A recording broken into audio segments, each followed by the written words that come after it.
Okay, hello everybody. Today is the 13th of Iyar, and 13th of Iyar is actually the yard site of Rabbi Iyar, who was the brother of the Rebbe. And in fact, a lot of people don't know this, he was responsible for the development of some parts of quantum physics. There's a ger who I mentioned him before, David Imbo, who he's a Harvard graduate professor, and he actually has a team of 1,000 theoretical physicists. Make a long story short, we all thought that Rabbi Iyar wrote mathematic papers, but he realized there were actually papers on quantum physics. He was from the early individuals that was teaching quantum physics or studying quantum physics. And it's very interesting because in a lecture, I think I mentioned this before, where he said, somebody asked him, this team has been studying for 40 years, science, mathematics, religion, and philosophy, because quantum physics becomes very, very spiritual. And someone asked him, so which philosophy or religion is closest to quantum physics? So he said, Chabad Chassidus. And so Chabad Chassidus, we know, has a lot of even things like the concept that today we know that it's consciousness that creates reality. So the question is, how is reality created? So this whole concept that like in the kind of Hashem looked into the future and he created us based on the desire for us. So it's like the mechanism of how the whole thing works. And basically what quantum physics says and Chassidus is literally the same. Obviously Chassidus is much greater because it goes into the meaning of life and the purpose of life. But it's interesting. So today's Hayom Yom even says that everything in heaven is a reaction to us on earth. So there's this concept of a reactionary. That's really what Chassidus quantum physics show above the normal way of thinking. The normal way of thinking is there's cause and effect. But here it's saying, no, there's reaction. So reaction means you have two bodies that are reacting to each other. So the physical universe is reacting to us. And it's very interesting. It's a principle of quantum physics that basically the world itself reacts to the user. So when we are in the world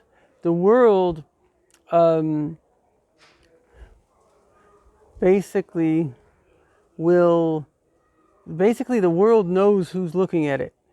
And as soon as somebody's looking at it, probably an animal as well, it goes from what's called a wave state, which is like floating back and forth, to a particle state, into like there was this movie called Toy Story where all these toys had this like whole life. When people look at it, they become stationary. So that's what the world is like. It's like always moving, and it becomes stationary when we're looking at it. So which is like mind-blowing to think that there's a relationship between the physical rock and you. It's the real relationship going on.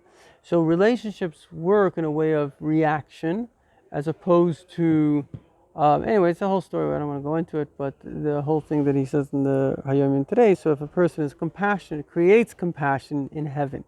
So it's almost like, if you look at it the deepest way,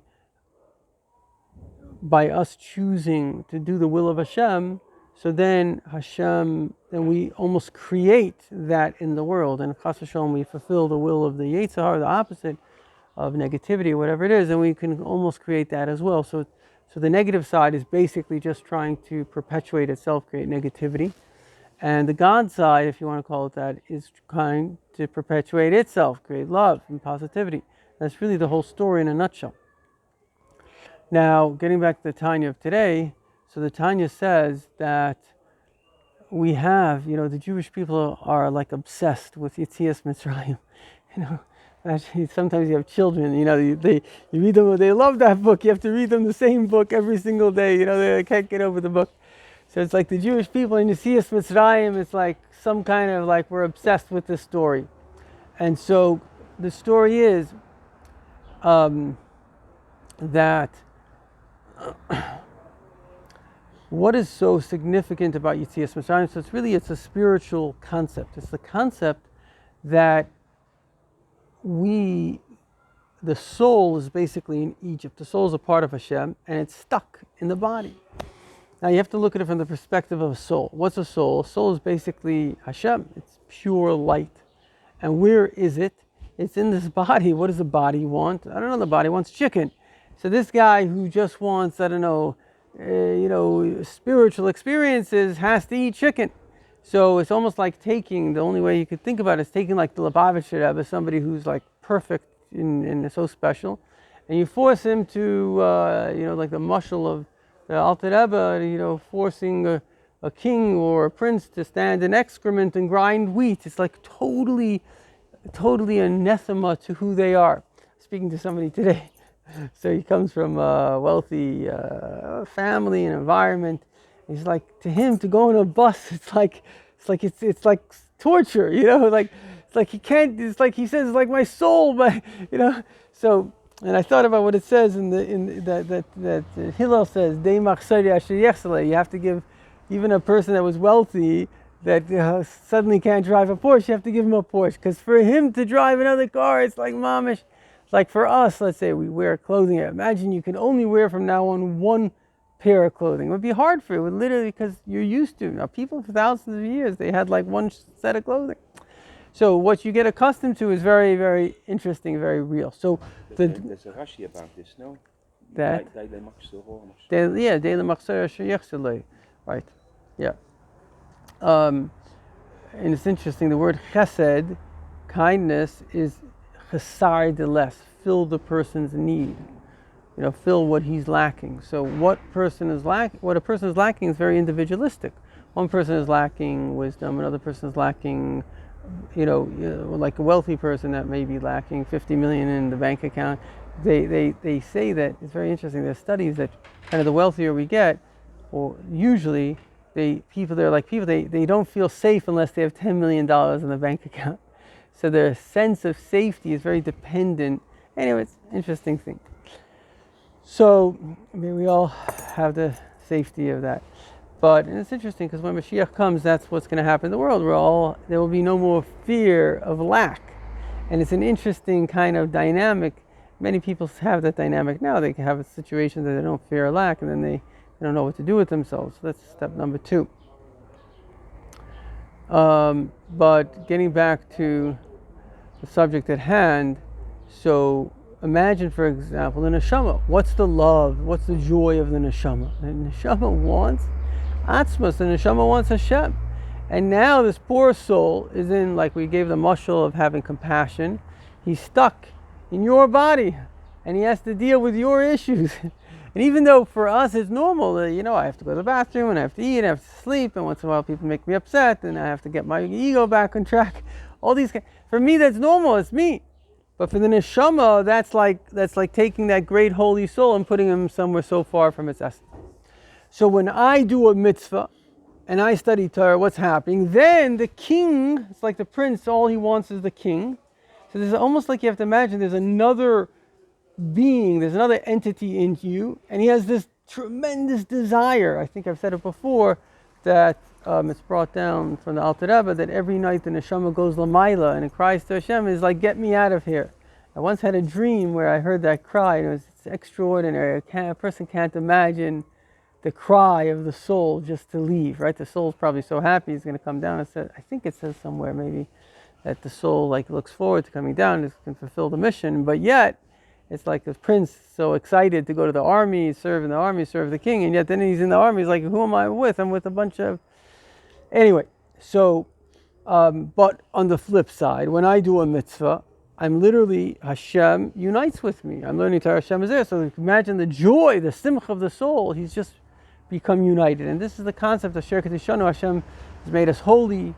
It's a unity with Hashem. It's an intimacy with Hashem. It brings us tremendous joy. So I mean, if you had to, in a way, summarize the Tanya, I would say it boils down, and I remember once or twice I kind of went through the whole Tanya, and I kind of came up with 2 summaries of the Tanya. Actually, I came up with 3 summaries of the Tanya. But mainly it's 2 summaries. The first summary is that the Tanya is telling us that, our responsibility in this world is not to be perfect. Our responsibility is to basically control ourselves. You have thoughts, try to make sure your thoughts are good thoughts. You have speech, make sure they're good speech, holy speech. And you have action, make sure they're holy actions. That's really what he's saying. And that is good enough because God doesn't expect you not to get upset because you're a human being, you have a Yetzer Hara. He expects you to always kind of try your best, always like a Oved Hashem, always be working to be your best, not to be the best, but to try hard. And that's really a good thought. And the other thought is this very interesting idea of how everything is energy. So what is holy is that which is holy. So if I'm engaged in, I don't know, eating because I'm hungry, it doesn't make it holy. If I'm engaged in eating because I'm gluttonous or I'm bored, then it's actually unholy. Certainly if I do something unholy, it's unholy. But on the flip side, if I do a mitzvah, that's a very positive thing. So this is a unity with Hashem. So this is the concept. Now, a third summary of Tanya that I got is that basically the advice that Tanya is giving us, what it all boils down to, is davening. Why? Because the whole concept of Tanya is that you're creating a love and a fear of Hashem, you're arousing it in whatever different, most of the Tanya is basically mechanisms of arousing love and fear of Hashem.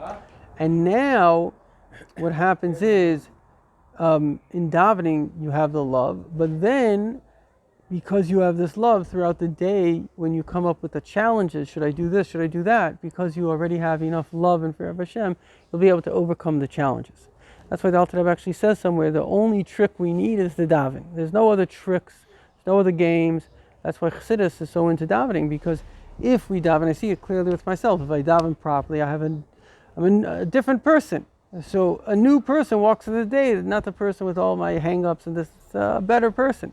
And that person deals with things in a different way. That's really the summary of, in a sense, the summary. I mean, obviously Tanya is infinite and much greater, but anyway, getting back to today's Tanya. So this is the idea, he says, especially when we say Shema, we accept upon ourselves the Ol Malchus Shamayim to do the will of Hashem.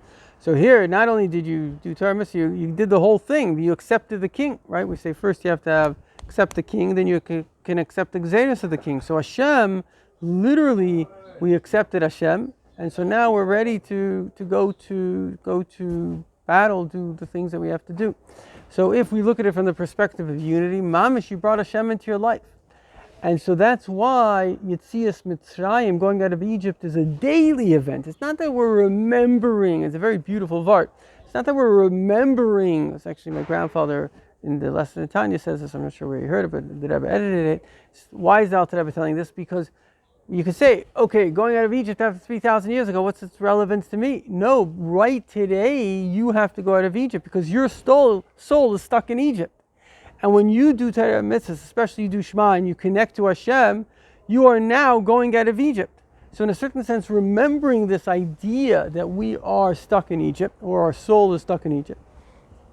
And every time I say the Shema, and every time I do a mitzvah, I'm creating a union between Hashem and my soul. I'm giving my soul great joy, which also gives us great joy. You know, the reason Jews are so spiritual, and many Jews are unfortunately a little messed up, is because they don't know about or practice Judaism. I just saw, my wife actually said that Rabbi Jacobson said that there's a letter from the Rebbe. The Rebbe says that if a person were to know all of science, all of the biology, everything, what they would prescribe would be the 613 mitzvahs of the Torah. The mitzvahs, and we find many times the Rebbe speaks about how the mitzvahs themselves are health, like they lead us to health. So the point is, and it's true, if a person just if we really did it, like really spent extra time on Torah and Emunah, these things, definitely, there's no question, just it would help the immune system, all this kind of stuff. So the point is that the Torah and the mitzvahs are very, very, just remembering the exact point, they're very, very beneficial, they're very helpful to us. And all we need to remember is that Hashem, gave us this from His love for us. So He gives us free choice. And we also have this divine soul. And so by making the divine soul happy, we become happy. And that's really why people become Baalei Tshuva, because there's something in us that's feeling empty. I need to connect. I need to connect to basically Hashem. There's a saying, this guy, he's a very interesting guy. He's a Hollywood scriptwriter. He became from. So he said he used to think that it was a Rebbe who said. Then he found out it was a biker. He says, but it doesn't make it any less. And that is that he said, I forgot the exact line, but however you say it, he said his addiction is that there's a little place in your heart that's missing God, and the only thing that can fill it is God. So in everybody's heart, there's a psychiatrist who's a big researcher. He told me that when we're spiritual, there are actually parts of our brain that light up. So we actually have a need, a deep need for Hashem. And so when we actually do this, we fulfill our purpose in this world, or at least we fulfill our connection to Hashem, and the soul feels good, quite simply speaking. So this is Yetzias Mitzrayim, this is a going out of Egypt, and a connection to Hashem. Fine. L'chaim v'levracha.